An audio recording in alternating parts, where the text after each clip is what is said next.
Boa tarde, pessoal. Como é que vocês estão? Espero que todo mundo esteja se cuidando aí por causa da pandemia do Covid, tá certo? Espero que todos estejam bem de saúde, tanto física quanto mental, porque a nossa saúde mental também está ameaçada por causa do isolamento social durante essa pandemia seríssima que estamos vivenciando, né? Mais de 200 mil mortos no Brasil. E por aqui está tudo certo, e a gente continua a nossa disciplina de filosofia da ciência. Dessa vez o assunto da aula será sobre os valores da ciência, tá certo? Tá aí o subtítulo, né? Os valores e os princípios da ciência. Vamos ver como é que ficou essa aula. Essa daí, primeiro slide, né? Valores e princípios. Na aula de hoje conversaremos sobre os valores da ciência. Vamos começar esclarecendo o que são estes valores. Então vamos lá. Valores são ideias que causam interesse nas pessoas e, por isso, servem de fundamento para a tomada de decisões ou realização de ações. Tá certo? Os valores, então, são aquilo que estão na base das avaliações que as pessoas fazem que levam elas a agir ou a decidir alguma coisa.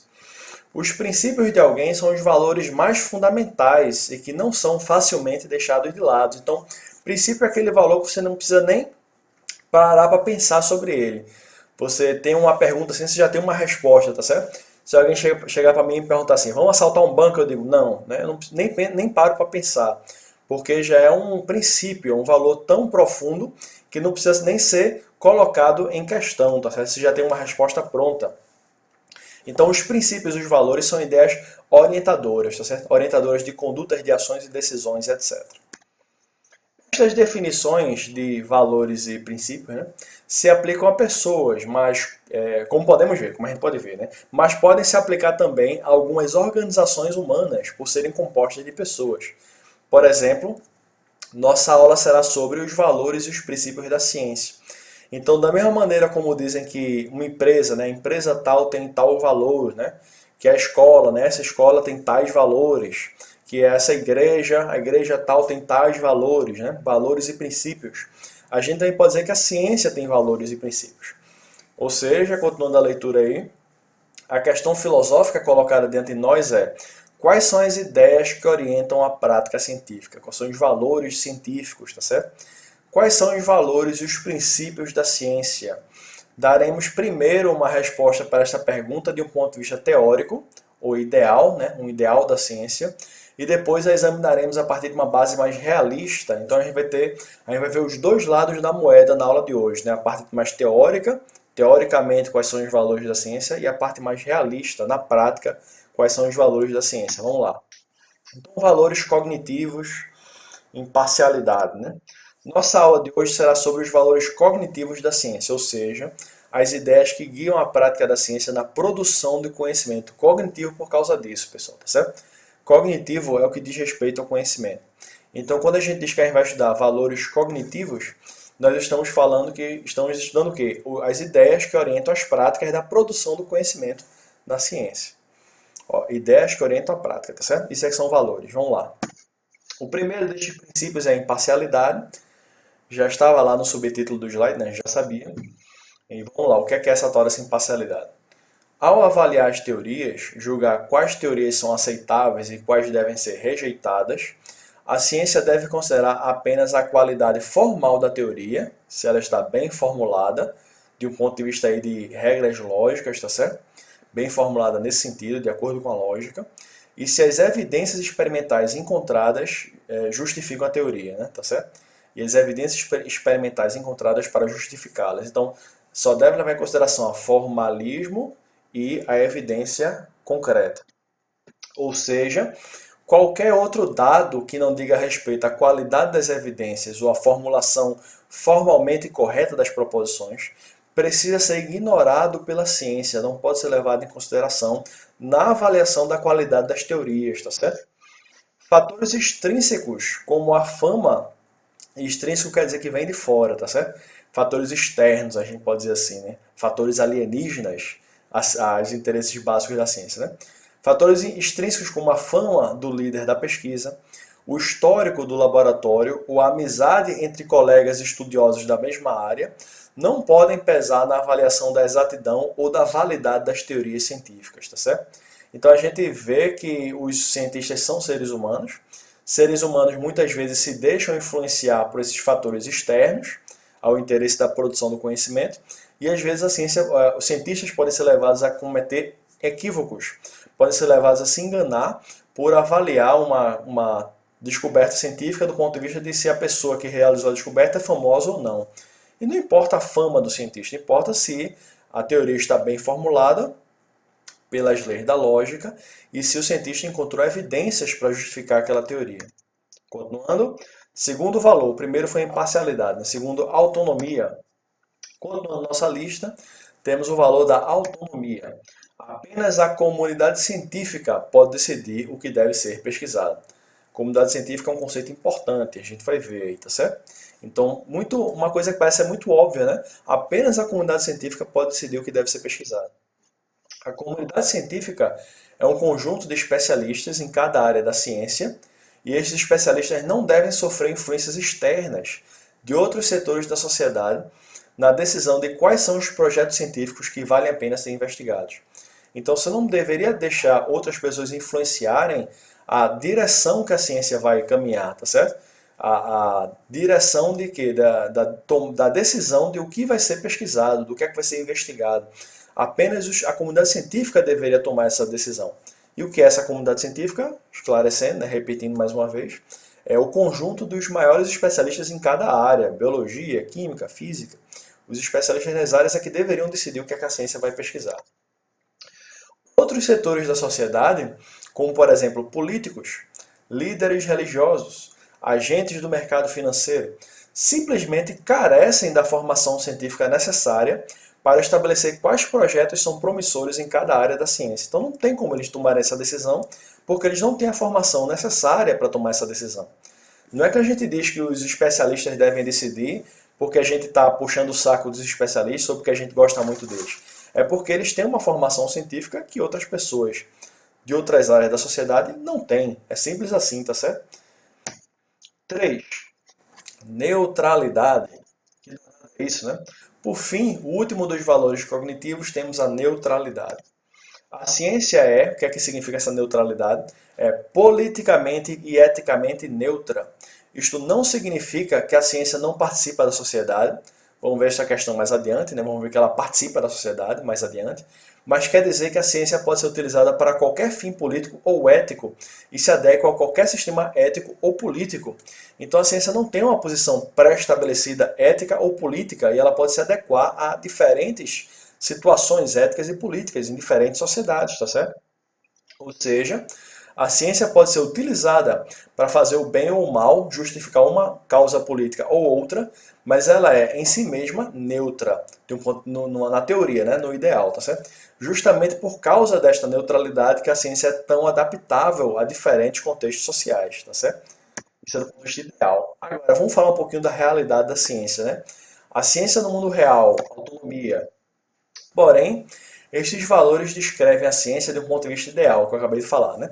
Se a ciência existisse uma bolha, isolada do restante da sociedade, a imparcialidade, autonomia e neutralidade descreveriam precisamente os princípios orientadores de suas ações.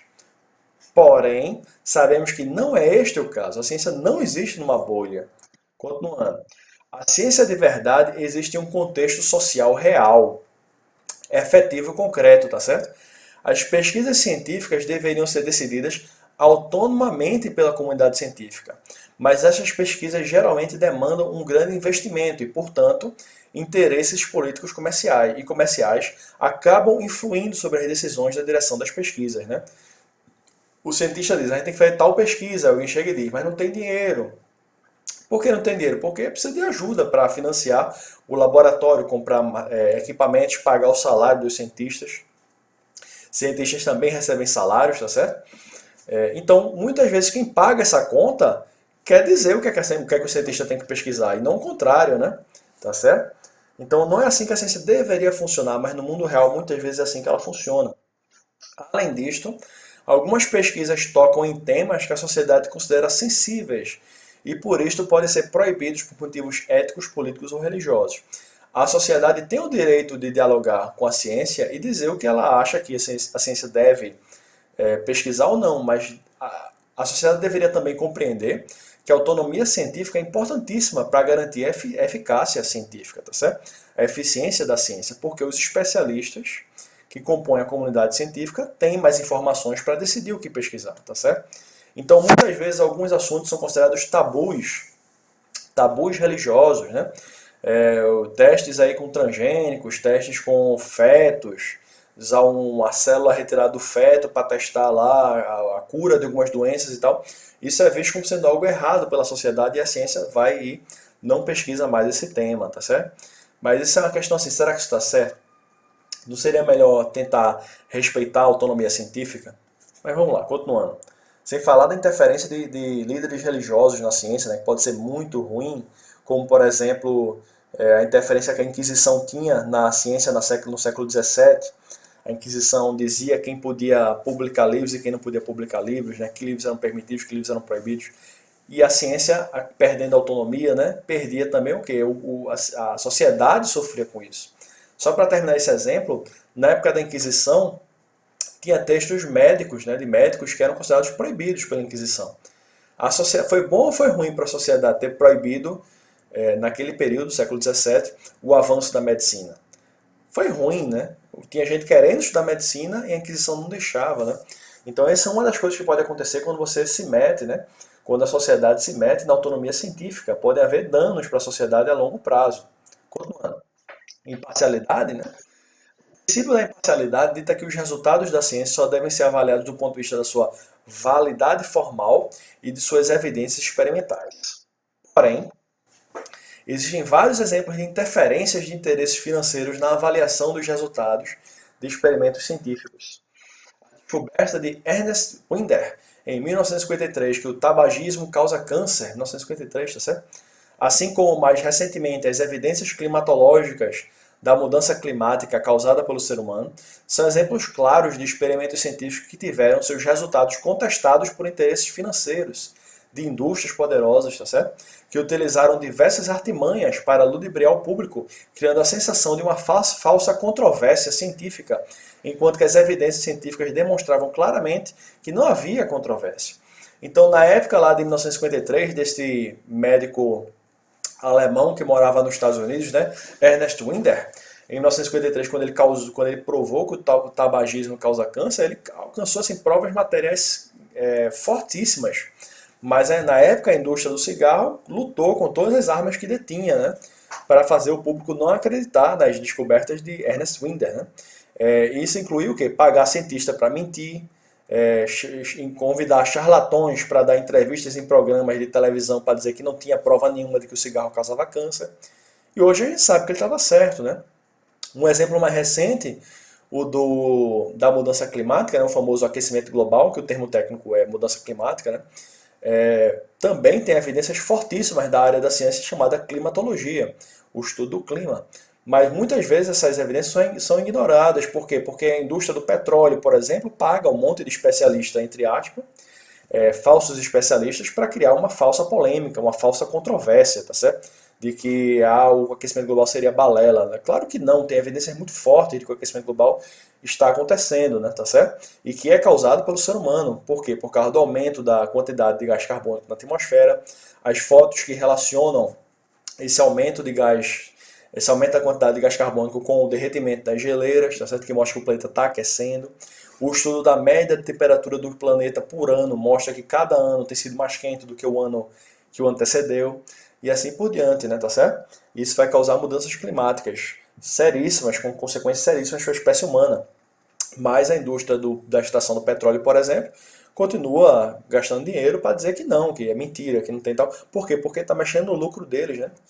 Mexeria no lucro deles. Então, essas descobertas são combatidas com todas as armas que são possíveis, inclusive a mentira, né? Se utiliza muita mentira aí para prejudicar a imparcialidade da ciência. E a neutralidade, né? A neutralidade ética e política. Finalmente, em relação ao terceiro valor científico de nossa lista, podemos ver que a neutralidade da ciência seria efetiva se ela existisse à parte da sociedade, o que é impossível. A ciência, na realidade, existe dentro de uma sociedade que possui posições políticas e ideológicas claras. E por isso tem incutida dentro de si essas posições, né? A ciência adota essas posições, apesar de que, teoricamente, uma ciência se ideal, ela seria politicamente e eticamente neutra, mas na prática não. Na prática ela acaba tomando essas posições, porque são posições majoritárias da sociedade em que a ciência se encontra.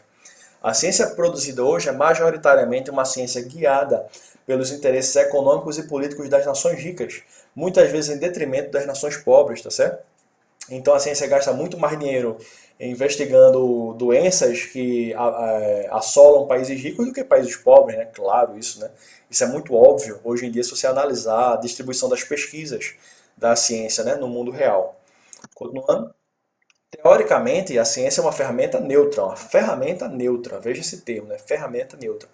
A descoberta da radioatividade por Marie Curie permitiu a criação de remédios e de máquinas de raio-x, mas também a posterior produção da bomba atômica. Então, o que eu quero dizer com esse exemplo é o seguinte: a mesma descoberta científica que permitiu a criação de vários remédios e da máquina que faz você diagnosticar um braço quebrado, um tornozelo quebrado e tal, a mesma máquina que é boa pra gente, os remédios que são bons pra gente, a mesma descoberta também permitiu depois a produção da bomba atômica, que foi uma coisa muito ruim para a humanidade.